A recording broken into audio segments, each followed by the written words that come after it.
ասիկ իմ նպատակները հետևյալն է։ Դուք նախ իմանաք, ինչ է բանալիզությունը։ Այնուհետև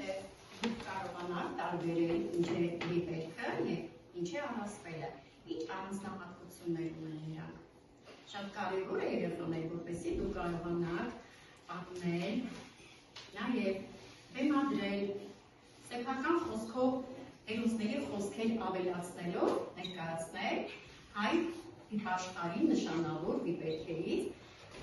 Անեսի Առասպելները աստվածների, հերոսների, սրբազան վայրերի մասին տեղեկություններ։ Լսենք քեզ Միլենա, մեր ղեկավարի սրբազան վայրերի մասին են, նրանք ավելի շատ երևակայական են, իսկ վիպերքերը իրական են և կապված են վերնահանգների հետ։ Շատ լավ։ Մի հսկայել, որը պատերազմներին օգտագործում էր իր սերցական ձեռքերը և իր ուժերը։ Ինչ է նշանակում անգեր, երեխաներ, ինչու է դոքին անգեր անվանում,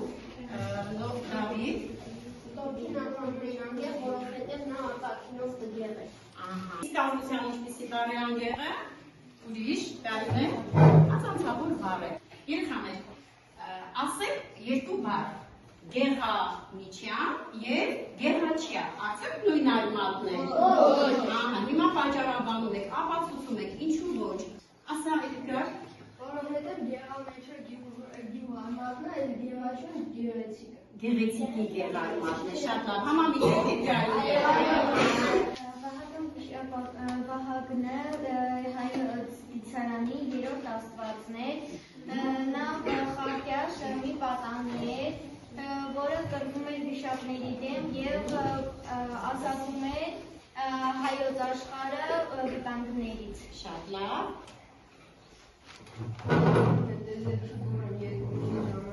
Երբ երկինքը երկիր ու ծովը բռնվում են երկնքի ցավերով։ Շատ լավ։ Երբ երկնքի չարիքյան սիրահարների մեջ պատվող եղեգնի ծուխ ու գործարդակով ոչից վազելով ելնում է պատանի վահագին։ Նա խմելում պես կռվի է սպանում սև ու ամերնի վիշապների, ազատում տիեզերքը կործանման սպառնալիքներից։ Նա հայերի ամբողջի և կայծակի աստվածներ, որից թագավորների և զորավարները քաջություն էին աղերսում։ Այո, ճիշտ է, ապրեք։ 774-775 թվականներին արաբական զորքերը հարձակվեցին և չարաբաստիկ պարտություն տարան։ Եվ մամիկոնյանները տարոնից խլեցին բզմունիկ մասամբ տայք։ Շատ լավ։ Երկնից երկիր, երկնից երկինք, երկնից ծծով ծիրան, և եղեգնիկը կարմիր, երկնից ծովում ծիրան։ Ծուխ է դուրս գալիս երեգան փողից պես, է դուրս գալիս երեգան փողից պես, նեպասեկանի երեգնի պես է դարձել և ծով ծիրանի։ Ամիտ բոցից նահամի մանկիկ վահագը նահամ անուկ գեղանի, բոց մորուքով հուր, շրթունքով հուր, հեր գլխին հրեղել բսար և աչքերն են զույգ դանիջան։ Սալետուր կավյանի հանի ալիգունում են գալիս, զում են ապոնքա հայտնամարում, գորում են մանկիկ, տասկում են այլան սյաբակ շրթուկ։ Պահակ զնավ լրեց հեկալիկ և դուծով ալա, դա թար արմերիկ, թևերը ոսկե ուր, հրահեր բաշով, նժույրը նակին սլացա վերև։ Երեսը ծածկի համեր շվարշով, տեսով է գալիս և դուր արեց։ Գլուխը տալևոր քաջացի մասից զոեր խոներից մահագնատից։ Երկինք ու երկիր և ծիրանի ծով, աղերսում են քեզ ցավերի դուծով։ Ծնցավ յուր վիշապ Հայաստան աշխարհ, փրկության արև Վահագնի տեսը։ Ասում ենք քեզ Դավիթ։ Ես նկարել եմ Վահագնին, որ ինքը ծնված օրից ծնվելուց հետո անմիջապես անցել է վիշապների հետ կռվին։ Ես այստեղ ներ եմ դրել դեղի գույնը, արևնափայ գույնը, ծիրանագույնը, խավար սևը, կրակագույնը և մանուշակագույնը կապիտի խառնուրդով։ Արևնափայ գույնը ես ընտրել եմ նրա համար, որովհետև արևը իջել և հասել է ծովին։ Ծիրանագույնը ընտրել եմ նրա համար, որովհետև ծովը արմելով և հագնելով կրակագույնը ստացել էր ծիրանագույն գույնը։ Ծիրանագույն եք ստացել։ Ծիրանագույն է ստացել։ Իսկ մանուշակագույնը և կապույտի երանգը ես ընտրել եմ նրա համար, որովհետև տիեզերքային կայծակները պատռելով երկինքը իջնում էին երկրի վրա և օգնում էին Վահագնին, որպեսզի նա սպանի խավար ստեղծող վիշապների։ Ես նաև գրել եմ բանաստեղծություն Վահագնի մասին։ Աշխարհը փոթորկվել, ուր կրակ էր արել, արևի իջել, ծովին էր հասել, տիեզերքի կայծակներն են երկինքը պատռում, Վահագն է ծնվում։ Վահագն ծնեցած օրից սկսեց պատռել, վառել խավար վիշապներին։ Երկներ երկին, երկրներ և ծով իցնանի, երկն ի ծովում ուներ և ըսկարվելիքը եղել։ Ընկերական փոխսուխ ելաներ, փոխոց ելաներ, և ի բոցույն վազել հրկյաց պատամեկի։ Նավուր հետ ուներ, ոչ մեր հորոս և աչկունքներին արեգակում իխտաշալի ապրեքիրը։ Հայկը բայցակացնեցին նեղ, ասնաբազու, գեղեցի գանգուր մազերը։ Նա միակ եղավ հսկաների մեջ, որ քաջաբար հպոստացան բոլոր նրանց դեմ, ովքեր ձեռք էին բարձրացնում մյուս հսկաների և դրսասունների վրա։ Այդ լեռնադաշտը նա անվանում է հարկ, այսինքն այդտեղ բնակվող հայերը Թորգոմի տան սերնդից են։ Հայկը այդտեղ կառուցեց մի գյուղ և անվանեց Հայկաշեն։ Ակացվել է մեր բացում կողպա բնավորության սուտ սաբնությունը և հնազանձելով բերի խաղա համերի նրա երկրը։ Գիպսիրով մեծը ձյուցածներից, որ վելը ուղիղ գալիս է քո վրա, քանզի շտապ մտարած յանելիքը։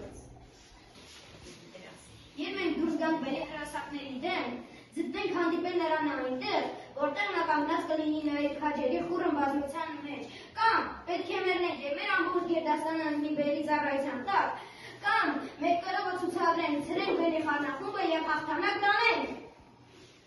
Մովսես Խորենացից հայ երիտասարդների հետ տեղ է հասնում Սահակ Պարքևի և Մեսրոպ Մաշտոցի մահվանից 440 թվականի փետրվարից հետո, և նրան նվիրված նա խոսք է ասում, որ նույնիսկ շահասրեց տեսնել նրանց աչքերի փակվելը։ Ապրեք հրաշալի է այնպես մանենալ։ Ինչպես եք գեչավորել Խորենաց։ Ես կերտողաղան Մովսես Խորենացին ձեզ եմ տալիս հայոց պատմություն գիրը, կարդացեք այս։ Կարդացեք սա, դա հայ ժողովրդի ծննդյան կրակ։ Բարև Մովսես, լսել եմ, որ դու մեր ժողովրդի պատմությունը գրում ես։ Այո, ուզում եմ, որ քո սերունդները միշտ հիշեն քո հաղթանակը և Հայաստանի մեծությունը։ Լավ է, որ գիրը կարող է պահել այն, ինչ կարող է շատ շուտ մոռացվել։ Իսկ քո ողջերը թող դառնան ոգեշնչան, որպեսզի ապագա հայերը երբեք չմոռանան իրենց արմատները։ Հայոց և ալամների զորքերի ընդհանրման ժամանակ ալամների արքայազնը գերվում է արտոչեցի կողմից։ Քեզ եմ ասում, քաջ այլատաշես, որ հաղթեցիր, քաջ ազգին ալանած, եկ լսիր ալաների գենաչա դստեր խոսքը, տուր պատանուն, քանզի սոս քենի համար օրենք չէ, որ այդ դցազների զավակներին զրկեն կյանքից, կամ ծառա դարձնելով սրուկների կարգում պահել, հավեր թշնամություն երկու քաջ ազգերի մեջ հաստատել։ Հայակ սմբան, դու միշտ աջակցել ես ինձ դժվար պահերին եղել իմ կողքին, տեսա և սիրահարվեցի գեղեցկուհի սաթերիկին, ինչպես վարվել նրա հետ։ Գնա ալամների առաջնորդի մոտ և խնդրի նույնը դստեր ձեռք։ Ալամների քաջ ազգի առաջնորդ, տեսա և սիրահարվեցի ձեր գեղաշյա դստերը, եկել եմ գնության առնելու քո դստերը։ Եվ որտեղից պետք է տաս քաջ արտաշես, հազարներ և բյուր դստեր, ալանների քաջազգի կուրսորյորդի փոխարեն։ Ուրեմն, ես կայտնեմ իմ սևուկին, կվերցնեմ իմ ոսկեով շիկափոք պարանը, կանցնեմ գետը ինչպես սրաթևարտի, պարանը կգցեմ օրյորդի մեջքին և շատ կցավեցնեմ մեջքը փափուկ օրյորդի և շատ արագ կհասցնեմ իմ բանակ։ Ձեր հնչեցյացնելով այն գնահատականները ես գումարում եմ իրար, հանում միջին թվաբանական և գնահատում բոլոր թիմերին 9-10 աստղիկով։ Ինչու 10 չեմ նշանակում, պատճառաբան է, որովհետև բոլոր թիմերում եք նկատեցի, այո, ուզված էի, խոսքային վթարներ, ոչ սահուն խոսք, իսկ դրանք արդեն փոքրիկ թերություններ են, բայց դրանք երբևէ վեր չեն գցում ձեր կատարած մեծ աշխատանքին։ Հրաշալի է, կեցեք բոլորը։ թեմայի ամփոփման շրջանակում գրում եք շարադրություն։ Իմ բնօրյանը բնագրով շարադրությունների